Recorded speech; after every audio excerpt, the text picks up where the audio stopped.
ఆ రోజున ఈ గ్రామానికి రావడం, కే బొయ్యపల్లికి రావడం నా జీవితంలో మరిచిపోలేని సంఘటన. నా జీవితాంతం గుర్తుపెట్టుకుంటానని మీ అందరికీ విజ్ఞప్తి చేస్తున్నా. 30 ఏళ్ళు అయిన తర్వాత ఒడుగుదొడుగులు కూడా వచ్చాయి. మీరు కూడా గుర్తుపెట్టుకోవాలి. ఈరోజు 4వసారి సీఎం అయ్యాను. సమైక్య ఆంధ్రప్రదేశ్లో అందరికంటే ఎక్కువ సీఎంగా ఉన్న ఘనత నాకే దక్కింది. 3 సార్లు ప్రతిపక్ష నాయకుడిగా ఉన్నా. ఇంకో పక్క మీరు చూస్తే నేను ఒకటే ఆలోచించాను. నేను ముఖ్యమంత్రి అయినప్పటి నుంచి మీ జీవితాల్లో మార్పు రావాలి, అందరికీ న్యాయం చేయాలి. కొంతమంది అధికారాన్ని అడ్డం పెట్టుకుని పెద్ద పెద్ద వాళ్ళు పేదల్ని దోచుకునే కార్యక్రమం చేసేవాళ్ళు. నేను అందుకే ఒకే విషయం ఆలోచించాను. అభివృద్ధి జరగాలి, ఆదాయం పెంచాలి, సంక్షేమ కార్యక్రమాలు ఇవ్వాలి, పెంచుకుంటూనే ఉండాలి. దీనికి ఆర్థిక సంస్కరణలు అవసరమని ఆర్థిక సంస్కరణలు తీసుకొచ్చాం. ఈరోజు మిత్రులు చెప్పారు, ఈరోజు రాయలసీమను మీరు చూస్తే రాళ్ల సీమగా మారిపోతుందనుకున్న రాయలసీమ ఈరోజు గ్యారంటీగా చెప్తున్నా, రాళ్ల సీమగా మారదు, రతనాల సీమ చేసే బాధ్యత నాదని మరొక్కసారి హామీ ఇస్తున్నా. ఈ విధంగా చేస్తాను కూడా చెప్తాను. ఇంకో పక్క రాయలసీమలో సాగునీటి ప్రాజెక్టులకు ప్రాధాన్యత ఇచ్చాం. రాష్ట్రం మొత్తం ఇన్ఫ్రాస్ట్రక్చర్ రిఫార్మ్స్ తీసుకొచ్చాం. రోడ్ల మీద, ఎయిర్పోర్ట్ల మీద, రైల్వేలు కానీ ఒకప్పుడు కరెంటు లేని పరిస్థితి నుంచి ఇప్పుడు మీ ఇంటి మీదనే రూఫ్ టాప్ పవర్ తయారు చేసే పరిస్థితికి వచ్చాం, సోలార్ తయారు చేసే పరిస్థితికి వచ్చామంటే అందులో కూడా మనమే అగ్రస్థానంలో ఉన్నాం. ఇప్పుడే అడిగారు మిత్రులు, 30 సంవత్సరాల్లో నాకు ఒక తృప్తి, సంపద సృష్టించడం చేతనైతే సంక్షేమ కార్యక్రమాలు ఇస్తాం. గడిచిన ప్రభుత్వం 5 ఏళ్లలో అప్పులు తీసుకొచ్చి మొత్తం సంక్షేమం అని ప్రజల్ని మోసం చేసే పరిస్థితికి వచ్చారు.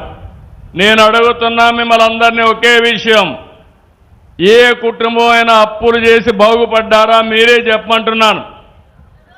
బాగుపడ్డారా తల్లి అని అడుగుతున్నా మిమ్మల్ని. అప్పు చేసి పప్పు కొడు తింటే ఏమవుతుంది? చెప్పే మిగులుతుంది, అవునా కాదా? కానీ ఆదాయాన్ని పెంచి అభివృద్ధి చేసి అందులో పేదవాళ్ళని ఆదుకుని మళ్ళీ అభివృద్ధి చేసి ఎప్పటికప్పుడు పేదవాళ్ళని ఆదుకునే విధానానికి నేను శ్రీకారం చుట్టాను. హైదరాబాద్లో నేను ఐటీ అంటే అందరూ ఎగతాళి చేశారు, హైటెక్ సిటీ అంటే ఎగతాళి చేశారు. ఈరోజు మీరు చూస్తే నేను ప్రారంభించిన ఐటీ ప్రపంచంలోనే తెలుగు వారు ఎక్కడున్నా హైయెస్ట్ పర్ క్యాపిటల్ ఇన్కమ్ తెస్తున్నారంటే అది నాకు ఆనందం. ఒకే ఒక నిర్ణయం, ఆ రోజు మీ అందరి ఇంటింటికి ఒక ఐటీ ప్రొఫెషనల్ కావాలని చెప్పాను, చదివించమన్నాను.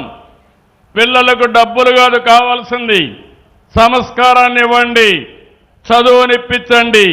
మీ పిల్లలు వందల వేల కోట్ల రూపాయలు సంపాదిస్తారని చెప్పాను. ఈరోజు ప్రపంచంలో ఏ దేశానికైనా వెళ్ళండి, మంచి పాష్ లొకాలిటీకి వెళ్తే అక్కడ గట్టిగా తెలుగులో మీరు మాట్లాడితే ఒక కేక వేస్తే 100 మందికి ఎదురయ్యే పరిస్థితికి వచ్చారు. అంటే తెలుగువాడు ఈరోజు ప్రపంచం మొత్తం అన్ని దేశాలకు వెళ్ళే పరిస్థితికి వచ్చారు. హైదరాబాద్ నగరం ఉంది, 30 ఏళ్ళు ఈరోజు ఒక విశ్వనగరంగా తయారయ్యే పరిస్థితి వచ్చింది. ఆ రోజు ఒక విజన్ చేశాం, ఆ రోజు ఒక ప్రాధాన్యత ఇచ్చాం, సైబరాబాద్కి నాంది పలికాం. ఈరోజు హైదరాబాద్లో ఇవన్నీ కూడా పనిచేసి బాగా ముందుకు పోయే పరిస్థితికి వచ్చారు. నేను ఆ రోజు ఆడబిడ్డల కోసం డాక్రా సంఘాలు పెట్టాను. ఏం తల్లి జ్ఞాపకం ఉందా మీ అందరికీ? అప్పుడప్పుడు మర్చిపోతూ ఉంటారు. మళ్ళా కష్టాలు కొని తెచ్చుకుంటాం. ఇంకో పక్క వైకుంఠ పాడ ఆడతాం. పైకెక్కడం, మళ్ళా కిందికి పడడం, మళ్ళా నేను అభివృద్ధి చేయడం, ఇంకొకటి వచ్చి జడగొట్టడం. ఈసారి మాత్రం జరగడానికి వీలు లేదు.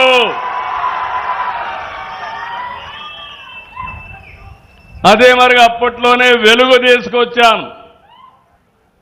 పేదరిక నిర్మూలన కోసం వెలుగు తీసుకొచ్చాను. డాక్రా సంఘాలే కాదు, సాగునీటి సంఘాలు తీసుకొచ్చాం. స్వయం సహకార సంఘాలను తీసుకొచ్చాం. ఇలాంటి అనేక కార్యక్రమాలు తీసుకొని మనం ముందుకు పోయాం.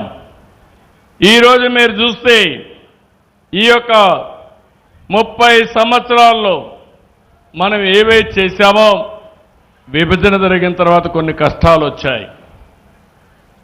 2014లో 2 రాష్ట్రాలుగా విడిపోవడం, మనకు ఆదాయం తగ్గడం.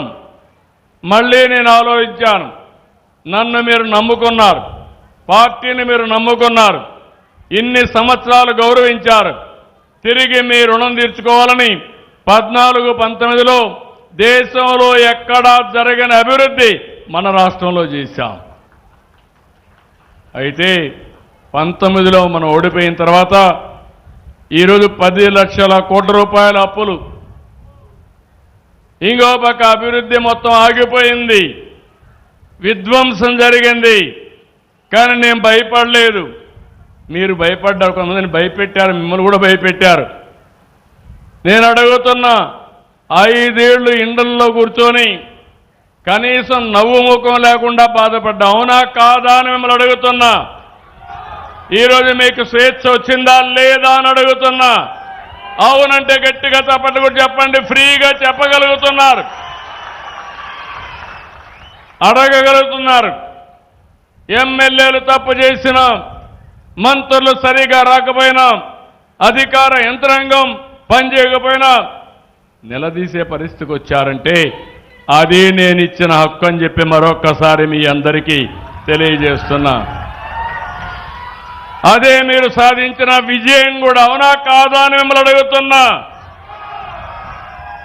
మొన్న ఎన్నికలు జరిగాయి. నేను పవన్ కళ్యాణ్ గారు ఇద్దరం కలిసి పోటీ చేయాలనుకున్నాం. బీజేపీ సపోర్ట్ చేశారు. నేను కూడా ఆలోచించాను, ఈ రాష్ట్రాన్ని పునర్నిర్మాణం చేయాలి, అందరి సహకారం అవసరమని ముందుకెళ్ళాం. మీరు కూడా విద్యత ప్రదర్శించారు. 94% స్ట్రైక్ రేట్, చరిత్రలో ఎప్పుడు గెలవని గెలుపునిచ్చిన మీకు మరొకసారి అభినందనలు. ఆ గెలుపు ఈరోజు ఈ విజయాలకు దోహదం చేస్తా ఉంది. మీ సమస్యల పరిష్కారానికి ఉపయోగపడతా ఉంది. ఈ విషయం మీరు గుర్తుపెట్టుకోవాలి. ఈరోజు మీరు ఒకసారి చూస్తే, నేను 2000లో విజన్ 2020 తీసుకొచ్చాను. ఈరోజు విజన్ 2047 తీసుకొచ్చాను. స్వర్ణాంధ్రప్రదేశ్ కోసం 2047కి నేను ఒకటే ఆలోచిస్తున్నాను. చాలా మంది మీరు అనిపిస్తుంది, ఆ రోజు నేను చెప్తే మీరు నమ్మలా, 30 ఏళ్ళు అయిపోయింది. కానీ ఈరోజు మళ్ళీ నేను ఆలోచించే విధానం, ఈ 20 సంవత్సరాల్లో భారతదేశంలో నెంబర్ 1 రాష్ట్రం ఏదంటే దానికి చిరునామాగా ఆంధ్రప్రదేశ్ ఉంటుంది, ఈ స్టేట్ ఉంటుంది. ఇండియా కూడా అభివృద్ధి అవుతా ఉంది. మన ప్రధానమంత్రి నరేంద్ర మోడీ గారు దేశాన్ని అభివృద్ధి చేయాలని అనేక సంస్కరణలకు నాంది పలుకుతున్నారు. నేను ఈరోజు కాదు, మొదటి నుంచి సంస్కరణల్ని అమలు చేశాం. అలాంటి దీంట్లో దేశం అభివృద్ధి కావాలి, మనం కూడా దేశంలో ఒక భాగం. అలాంటి దేశం అభివృద్ధి అయినప్పుడు ఆ దేశ అభివృద్ధిలో కీలక పాత్ర మనం పోషించాల్సిన అవసరం ఉంది. ఈ విషయంలో మళ్ళీ మిమ్మల్ని అందరినీ అభినందిస్తున్నా. తెలుగుదేశం పార్టీకి అధికారం కట్టబెట్టారు. కొంతమంది అధికారం ఇస్తే సొంత పనుల కోసం ఉపయోగించుకున్నారు. కానీ తెలుగుదేశం పార్టీ మాత్రం ఎప్పుడూ ప్రజల కోసమే అధికారాన్ని ఉపయోగించాం తప్ప వేరే విషయం కాదని చెప్పి నేను మీకు తెలియజేస్తున్నా. ఆ రోజు ఎన్టీ రామారావు గారు ముఖ్యమంత్రిగా ఉంటే నేషనల్ ఫ్రంట్ ఏర్పాటు చేశాడు. నేను ముఖ్యమంత్రి అయిన తర్వాత యునైటెడ్ ఫ్రంట్ కానీ ఎన్డీఏ కానీ మనం కూడా భాగస్వాములై మన రాష్ట్రానికి ఉపయోగించుకున్నాం. ఇలాంటి రాజకీయాలు మనం చేస్తే ఈ రాష్ట్రంలో ఒక ఫేక్ పార్టీ ఉంది. ఆ పార్టీకి సవాలు విసురుతున్నా మీ అందరి తరపున.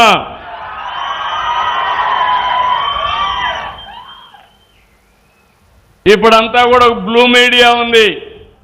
అవినీతితో పేపర్ పెట్టుకున్నారు, ఒక టీవీని పెట్టారు, అన్ని తప్పులే. మనం అవునంటే అడ్డంగా కాదంటారు.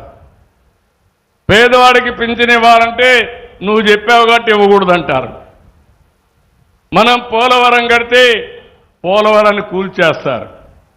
మనం అమరావతి ప్రజా రాజధాని అమరావతి ఉండాలని మనం ఆకాంక్షిస్తే ఈ అమరావతి ఎడారిని చేస్తామని ఎడారి చేస్తారు.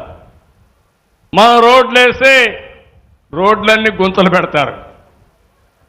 అవునా కాదా అని అడుగుతున్నా. అలాంటి పార్టీకి నేను ఇచ్చే సవాల్ ఏంటంటే, మొన్నన్నారు సిద్ధం సిద్ధం అని ఎగిరిపడ్డారు. సూటిగా అడుగుతున్నా, అసెంబ్లీకి సిద్ధమా? 11 మంది ఉన్నారు. అసెంబ్లీకి రండి. ఎవరిది విధ్వంసమో, ఎవరిది అభివృద్ధో, ఎవరికి సంక్షేమ కార్యక్రమాలు చేసే సత్తా ఉందో చర్చించడానికి నేను సిద్ధంగా ఉన్నా.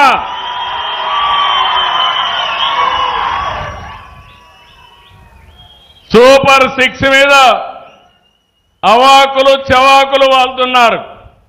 నేను అడుగుతున్నా, అసెంబ్లీకి రండి.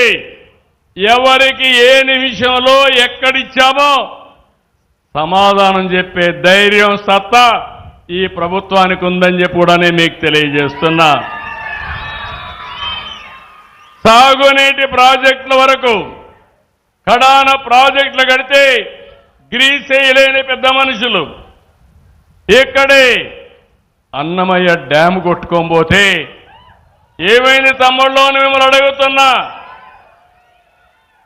మళ్ళీ దాన్ని బాగు చేసే బాధ్యత ఎక్కడ కడితే బాగుంటుందో అక్కడే కట్టించే బాధ్యత ఈ ప్రభుత్వానిది.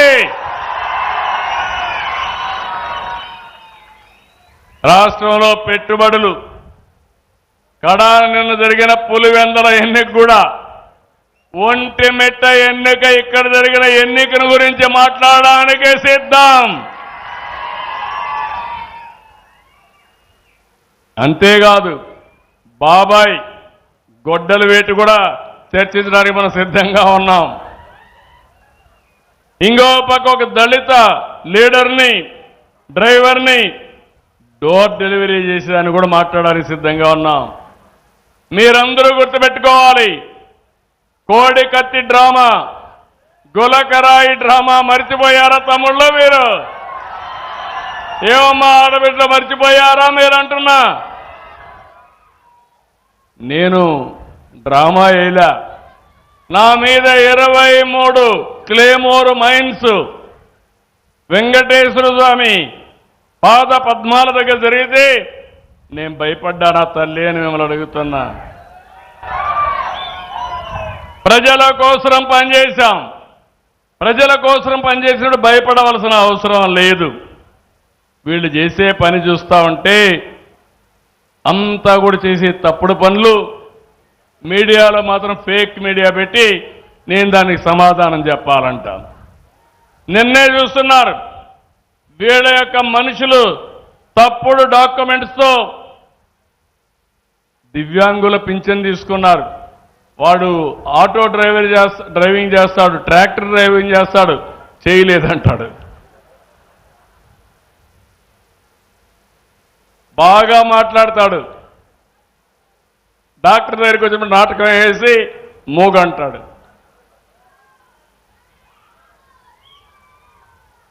అలాంటి పార్టీ ఇది. చేతులుండే వాళ్ళకి వికలాంగులు పింఛను కావాలి, చెయ్యలు లేవని. మూగ బాగా మాట్లాడేవాడు మూగ అని డెమ్ అండ్ డెఫ్ అని పింఛన్లు తీసుకుని ప్రజల్ని మోసం చేయాలనుకుంటున్నారు. నేను ఒకటే చెప్తున్నా, ఈ నెలలో అందరికీ పింఛన్లు ఇచ్చాను. కానీ మీరు కూడా ఆలోచించండి, నాకు సోషల్ ఆడిట్ జరగాలి.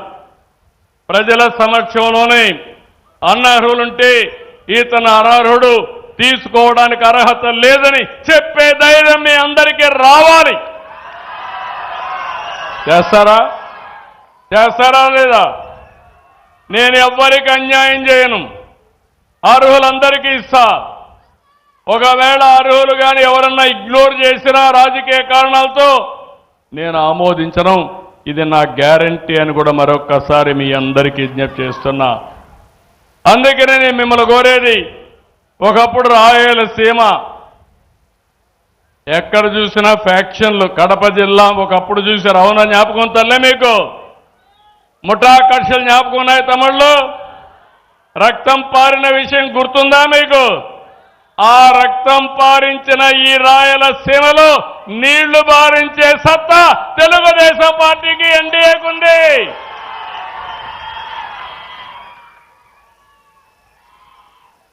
రాష్ట్రంలో కమ్యూనల్ వైలెన్స్ పెట్టుకొని మత విద్వేషాలు రెచ్చగొడితే దాన్ని తుదముట్టించిన పార్టీ తెలుగుదేశం. తీవ్రవాదుల సమస్య వచ్చి ఎక్కడికక్కడ సమస్యలు సృష్టిస్తే అవి కూడా కంట్రోల్ చేశాం. ఇంకో పక్క రాష్ట్రంలో రౌడీ అనేవాళ్ళు లేకుండా చేశాం. ఈరోజు నేను హామీ ఇస్తున్నా, మా ఆడబిడ్డల జోలుకి ఎవరైనా వచ్చి ఎక్కడైనా కానీ అఘాయిత్యాలు చేస్తే అదే మీకు చివరి రోజు ఈ భూమి మీద మీరు ఉండడానికి అర్హత లేదని మరొక్కసారి హెచ్చరిస్తున్నా.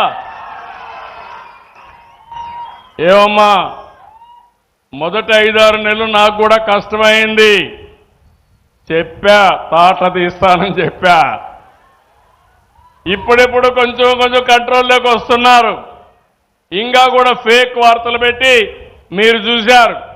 ఎలాంటి వాళ్ళంటే, ఒక సింగయ్య వాళ్ళ కారు కింద పడతాడు, నా పోలీసులు చూస్తూ ఉంటారు.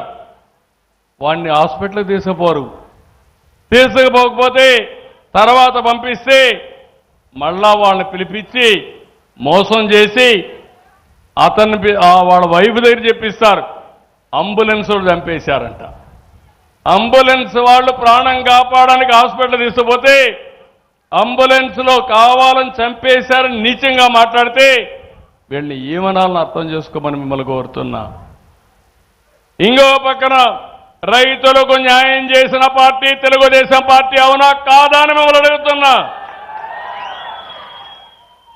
అలాంటి పార్టీ మామిడికాయల రైతులకు రేట్లు తగ్గితే నేను 8